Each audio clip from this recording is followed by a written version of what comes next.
Hello दोस्तों, स्वागत है आपका एक नई वीडियो में। आज की इस वीडियो में हम डिस्कस करेंगे बुक से रिलेटेड 50 क्वेश्चंस। इससे पहले हम फर्स्ट पार्ट आप सभी के लिए बना चुके हैं, ये सेकंड पार्ट है। उसमें भी हमने 50 क्वेश्चन डिस्कस किए थे और सभी क्वेश्चंस विद एक्स्ट्रा फैक्ट के साथ डिस्कस करेंगे, तो पूरा वीडियो ध्यान से देखिएगा। चलिए स्टार्ट करते हैं। फर्स्ट क्वेश्चन है हमारा, कामसूत्र के लेखक हैं। तो कामसूत्र के लेखक कौन है? तो इसका राइट आंसर है ऑप्शन नंबर डी, वात्स्यायन। कौन है? वात्स्यायन है, इन्होंने कामसूत्र लिखी है। वात्स्यायन है मलंग।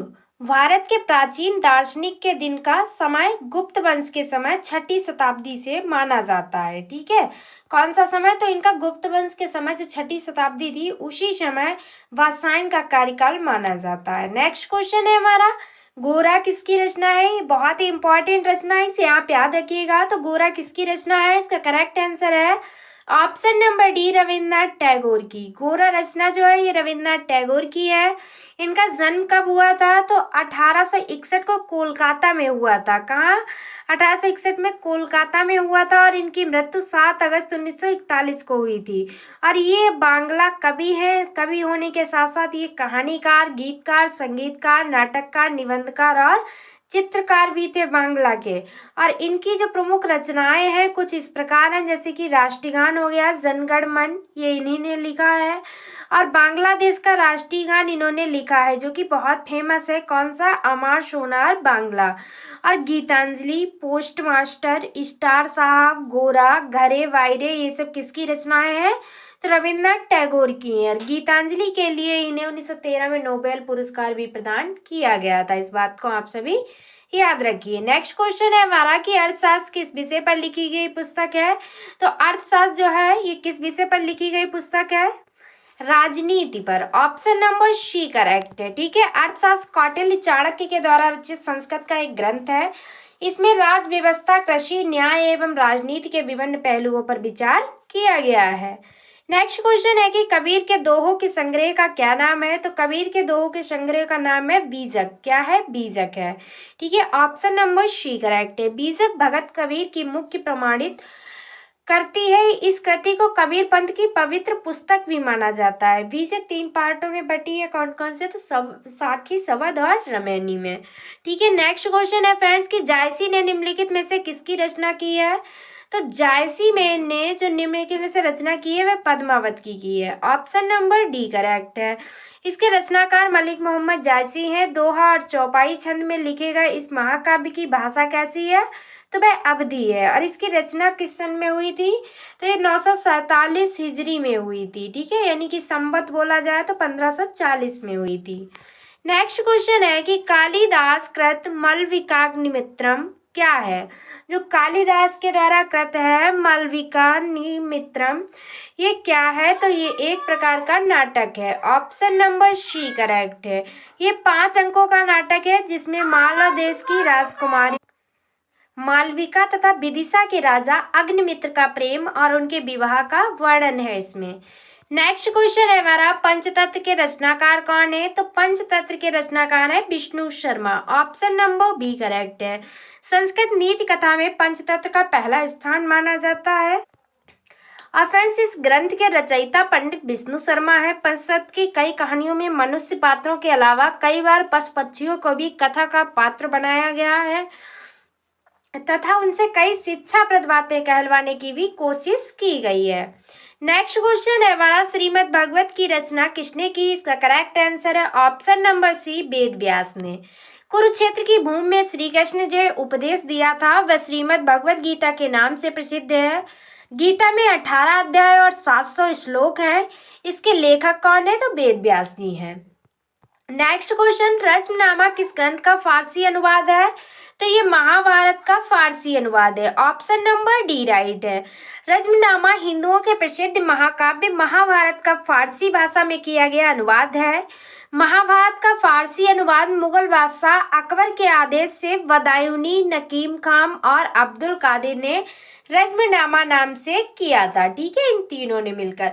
अगर फ्रेंड्स एग्जाम में क्वेश्चन पूछा जाता है कि रश्मिनामा महाभारत का फारसी में अनुवाद जो कि रज्मनामा से हुआ, ये किसने किया? तो इसका करेक्ट आंसर जो माना जाता है वह बदायूं ने किया। ठीक है, आप सभी याद रखिएगा। नेक्स्ट क्वेश्चन है कि मिलिंद फन्हों है, मिलिंद फन्हों क्या है? तो ये पाली ग्रंथ है। ऑप्शन नंबर सी करेक्ट है। मिलिंद फन्हों एक पाली भाषा में रचित एक बौद्ध ग्रंथ है जिसका रचना काल लगभग 100 ईसा पूर्व है। इसमें बौद्ध भिक्षु नागसेन तथा भारत यूनानी शासक मिलिंद के बीच हुआ वार्तालाप का वर्णन है। ठीक है, इन दोनों के बीच जो वार्तालाप हुई है उसी का वर्णन किया गया है मिलिंद फन्हों में। नेक्स्ट क्वेश्चन है हमारा, कालिदास रचित अभिज्ञान शकुंतलम का अंग्रेजी में अनुवाद सर्वप्रथम किसने किया? जो कालिदास ने अभिज्ञान शकुंतलम लिखी है, इसका जो अनुवाद अंग्रेजी में किया सबसे पहले किसने किया? तो विलियम जॉन्स ने किया। ऑप्शन नंबर सी राइट है। सर विलियम जॉन्स अंग्रेजी प्राच्य विद्या पंडित और विधि शास्त्री तथा प्राचीन भारत संबंधी सांस्कृतिक अनुसंधानों के प्रारंभकर्ता थे। उन्होंने संस्कृत का अध्ययन किया और 1784 में बंगाल एशियाटिक सोसाइटी की स्थापना की। नेक्स्ट क्वेश्चन है कि निम्नलिखित में से किसकी तुलना मेकियावेली के प्रिंस से की जा सकती है?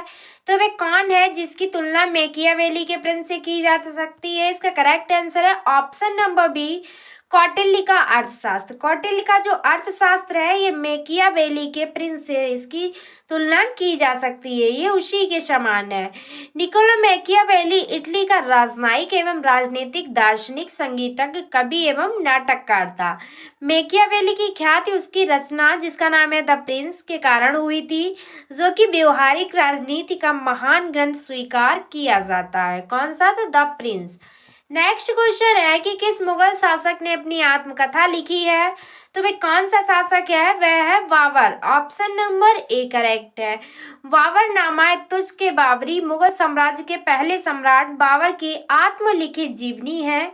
ये उन्होंने अपनी मातृभाषा चंगताई तुर्की में लिखी थी। ठीक है, नेक्स्ट क्वेश्चन है हमारा कि उपनिषदों की फारसी भाषा में अनुवाद किसने प्रयास से हुआ? जो उपनिषदों का फारसी भाषा में अनुवाद हुआ ये किसके द्वारा प्रयास किया गया था? तो इसका करेक्ट आंसर है Dara Shikoh. Option number D correct है। ठीक है, दारा शिकोह मुमताज महल और सम्राट शाहजहां का ज्येष्ठ पुत्र तथा औरंगजेब का बड़ा भाई था। दारा को 1633 में युवराज बनाया गया और उसे उच्च मनसब प्रदान किया गया। 1645 में इलाहाबाद, इसके बाद में 1647 में लाहौर और 1649 में वे गुजरात का शासक बना। उसने 52 उपनिषदों का अनुवाद उसने शीर ए अकबर, जिसका नाम है सबसे बड़ा रहस्य, उसी ने किया है। ठीक है, ये याद रखिएगा। जो दारा शिकोह था इसका भाई जो था औरंगजेब, उसने इसका सर ही कटवा लिया था। ठीक है, आप सभी याद रखिएगा। औरंगजेब का भाई था दारा शिकोह, मुमताज महल और सम्राट शाहजहां का पुत्र था। नेक्स्ट क्वेश्चन है कि दारा शिकोह ने किस शीर्षक के अंतर्गत उपनिषदों का फारसी भाषा में अनुवाद किया? तो इसका करेक्ट आंसर है ऑप्शन नंबर डी, सिर अकबर। सिर अकबर का अर्थ क्या होता है? इसका अर्थ होता है सबसे बड़ा रहस्य। ठीक है, सिर अकबर यानी कि सबसे बड़ा रहस्य। नेक्स्ट क्वेश्चन है महाभारत का फारसी अनुवाद में शीर्षक है, जो महाभारत है इसका फारसी अनुवाद में कौन सा शीर्षक है? तो वह है Razmnama. Option number B correct है। महाभारत का फारसी में अनुवाद करने का हुक्म 1582 में दिया गया और इसके 1 लाख श्लोकों का अनुवाद 1584 से 1586 तक किया गया। ठीक है, नेक्स्ट है कि मेघदूतम किसकी रचना है? तो मेघदूतम जो है ये कालिदास की रचना है। ऑप्शन नंबर डी करेक्ट है।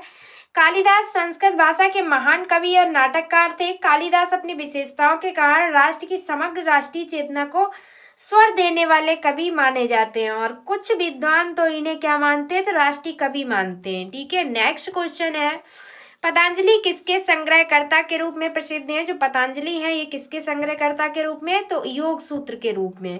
ऑप्शन नंबर ए करेक्ट है।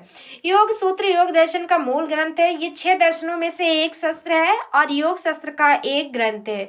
योग सूत्र की रचना 400 ईस्वी से के पहले पतंजलि ने की। भारतीय साहित्य में पतंजलि के लिखे हुए 3 मुख्य ग्रंथ मिलते हैं, योग सूत्र, अष्टाध्यायी पर भाष्य और आयुर्वेद पर ग्रंथ। ये 3 इनके फेमस है पतंजलि के। नेक्स्ट है निम्नलिखित में से महाकवि कालिदास द्वारा रचित ग्रंथ है। तो कालिदास ने किसकी रचना की है? कुमार संभव। ऑप्शन नंबर बी करेक्ट है।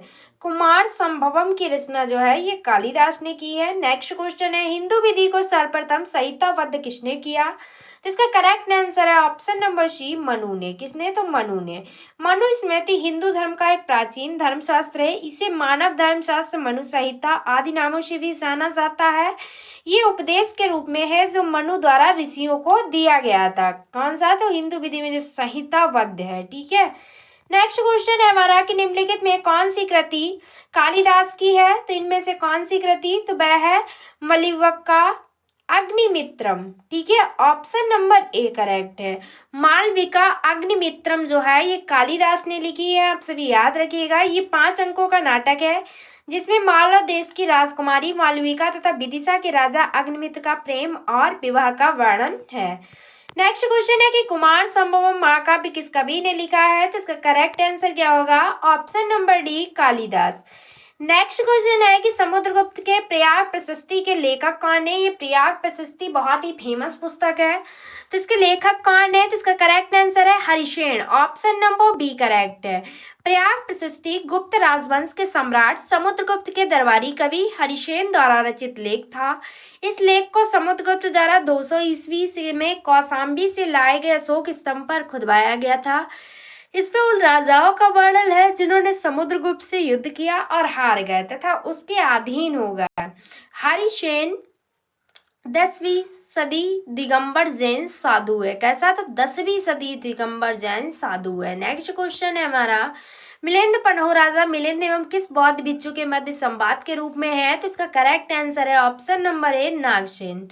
मिलिंद पन्हो में जो वर्णन किया गया है ये राजा मिलिंद और नागसेन की वार्तालाप का वर्णन किया गया है। मिलिंद पन्हो एक पाली भाषा में रचित एक बौद्ध ग्रंथ है जिसका रचनाकाल लगभग 100 ईस्वी पूर्व है। इसमें बौद्ध भिक्षु नागसेन तथा भारत यूनानी शासक मिलिंद के बीच हुआ वार्तालाप का वर्णन है। नेक्स्ट क्वेश्चन है कि अर्थशास्त्र में किस पहलू पर प्रकाश डाला गया है? तो अर्थशास्त्र में किस पहलू पर? तो राजनीति नीतियों पर। ठीक है। राजनीतिक जो नीतियां हैं इन्हीं पर प्रकाश डाला गया है अर्थशास्त्र पुस्तक में, जो कि चाणक्य के द्वारा लिखित है। अर्थशास्त्र कौटिल्य चाणक्य के द्वारा रचित संस्कृत का एक ग्रंथ है। इसमें राज व्यवस्था, कृषि, न्याय एवं राजनीति के विभिन्न पहलुओं पर विचार किया गया है। नेक्स्ट क्वेश्चन है चरक संहिता का विषय वस्तु क्या है? तो करेक्ट आंसर होगा औषधि। Option number B. इसके उपदेशक अत्रिपुत्र पुनर्वसु, ग्रंथकर्ता अग्निवेश और पति संकारक चरक हैं। भारतीय चिकित्सा विज्ञान के 3 बड़े नाम हैं जिनका इस प्रकार नाम है कि चरक, सुश्रुत और बागभट्ट। ये तीनों की तीनों बहुत ही फेमस है चिकित्सा विज्ञान में।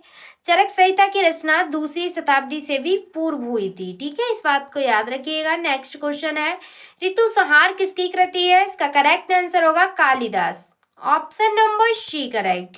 ऋतु संहार महाकवि कालिदास की प्रथम काव्य रचना मानी जाती है जिसके 6 सालों में ग्रीष्म से आरंभ कर बसंत तक की 6 ऋतु का सुंदर प्राकृतिक चित्रण प्रस्तुत किया गया है।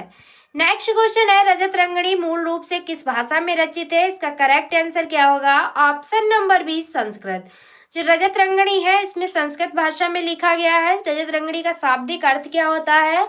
तो राजाओं की नदी, जिसका भावार्थ है राजाओं का इतिहास या समय प्रवाह। इसमें कश्मीर का इतिहास वर्णित है। इसका रचनाकाल सन 1147 से 1149 तक बताया जाता है। ठीक है। इसी बीच इसकी रचना हुई। नेक्स्ट क्वेश्चन है कि मालती माधव किसकी कृति है? बहुत ही इंपॉर्टेंट है। ये भवभूति की कृति है। ऑप्शन नंबर सी करेक्ट है।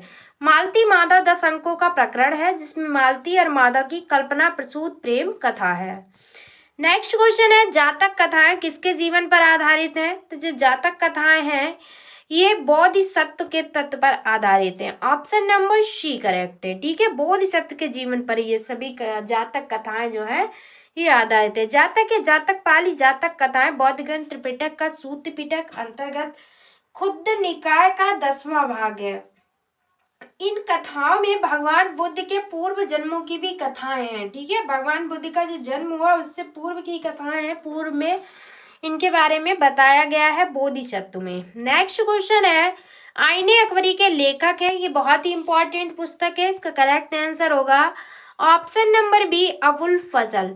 आईने अकबरी 116 शताब्दी के ब्यूरोवार ग्रंथ है। इसकी रचना अकबर के एक ही नवरत्न दरबारी अबुल फजल ने की थी। इसमें अकबर के दरबार में उसके प्रशासन के बारे में चर्चा की गई है। फ्रेंड्स, जो अकबर था इसके दरबार में 9 रत्न रहते थे। अगर आपको उन 9 रत्नों के नाम पता है तो आप बताइए, नहीं पता है तो किसी दिन हम वीडियो में आपको बता देंगे। नेक्स्ट क्वेश्चन है, प्रसिद्ध पुस्तक जंगल बुक किसने लिखी है? तो इसका करेक्ट आंसर क्या होगा? ऑप्शन नंबर ए रुडयार्ड किपलिंग ने। किसने लिखी है? तो रुडयार्ड किपलिंग ने लिखी है जंगल बुक।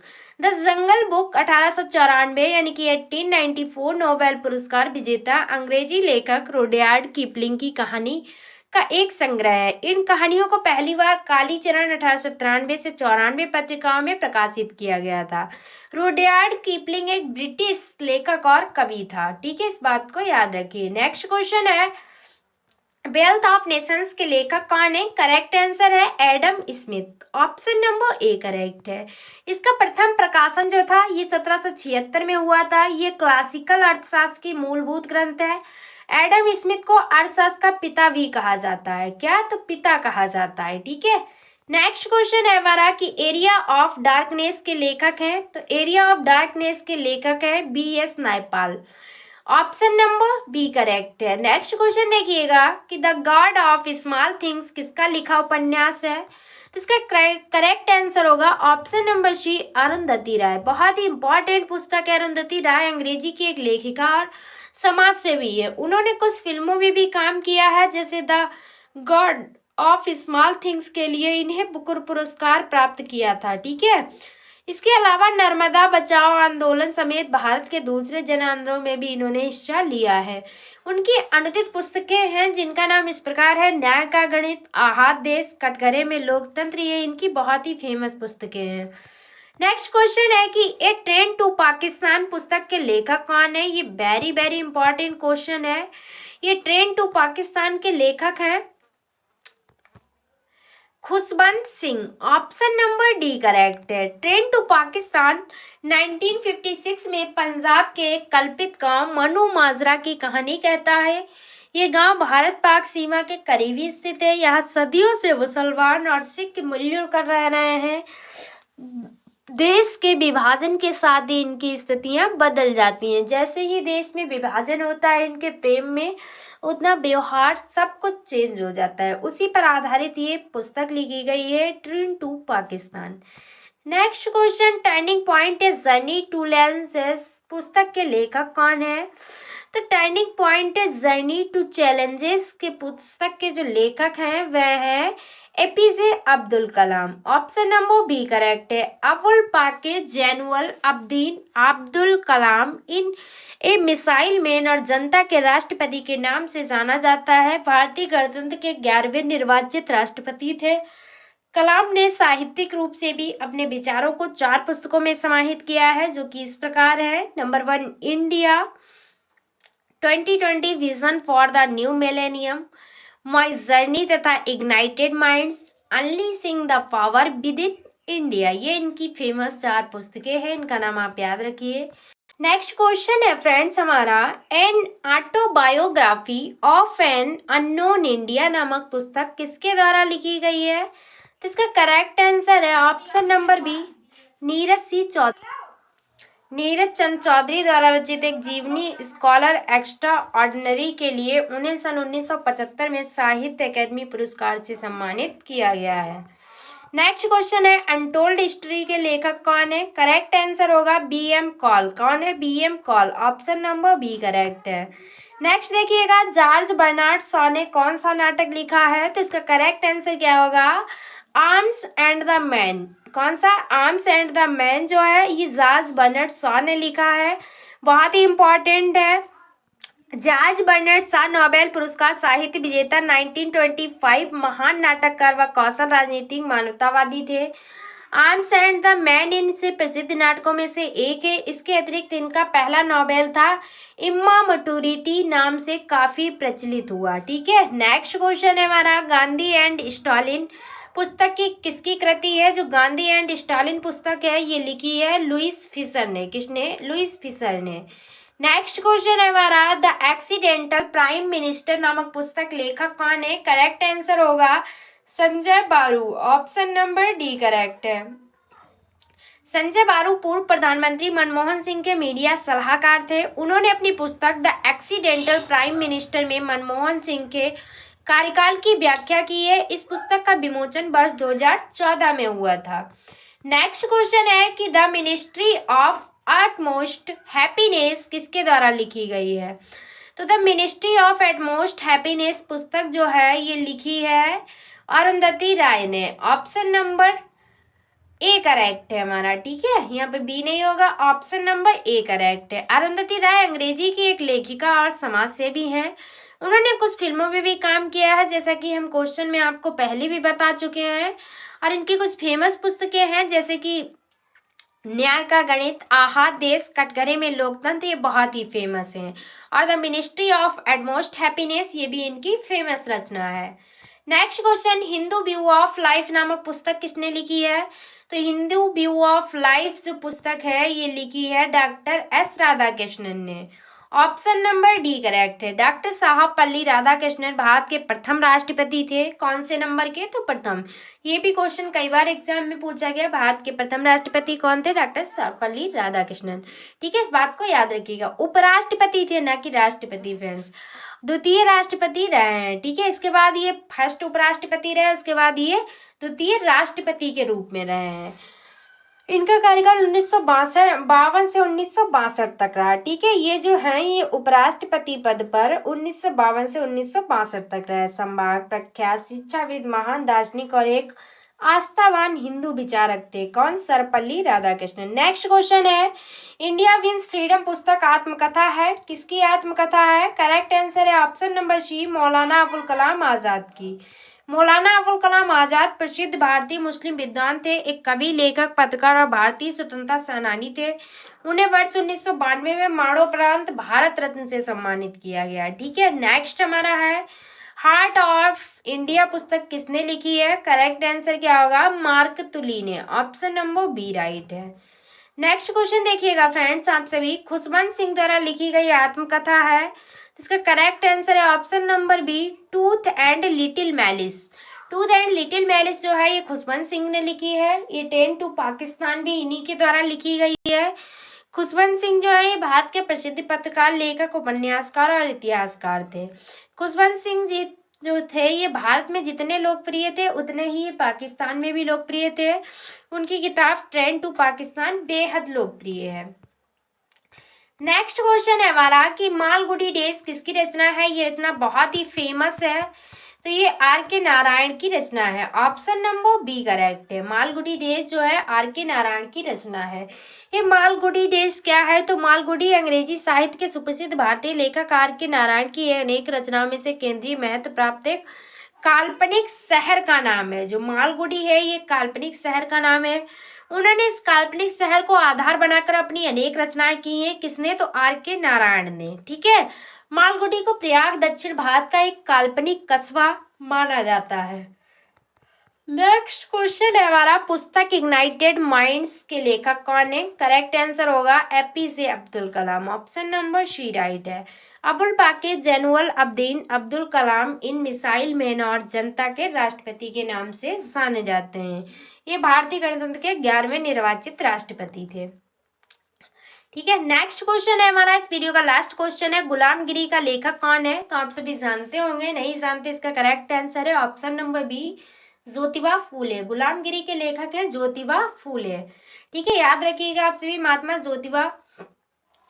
महात्मा ज्योतिराव गोविंद राव फूले एक भारतीय समाज सुधारक, समाज प्रबोधक, विचारक, समाजसेवी, लेखक, दार्शनिक तथा क्रांतिकारी कार्यकर्ता थे। सितंबर 1873 में इन्होंने महाराष्ट्र में सत्यशोधक समाज नामक संस्था का गठन किया। जो सत्यशोधक समाज संस्था है ये बहुत ही फेमस है, याद रखिएगा। इसका जो गठन था ये ज्योतिबा फूले ने किया। ठीक है, कभी कभी इनका पूरा नाम पूछ लिया जाता है, महात्मा ज्योतिराव गोविंद राव फूले है और इन्होंने गुलामगिरी की रचना की है। तो फ्रेंड्स ये थे 50 क्वेश्चन जो कि इस वीडियो में हमने डिस्कस किए। ये वीडियो पार्ट 2 था। फ्रेंड्स अगर आपको वीडियो पसंद आई है, स्पेशली आपको हमारी अगर मेहनत पसंद आई है, तो चैनल को सब्सक्राइब करना बिल्कुल भी ना भूलें और वीडियो को ज़्यादा से ज़्यादा शेयर करें। तो आज की वीडियो में बस इतना ही। Thanks for watching. मिलते हैं नेक्स्ट वीडियो में। Take care of everyone. तब तक के लिए बाय बाय।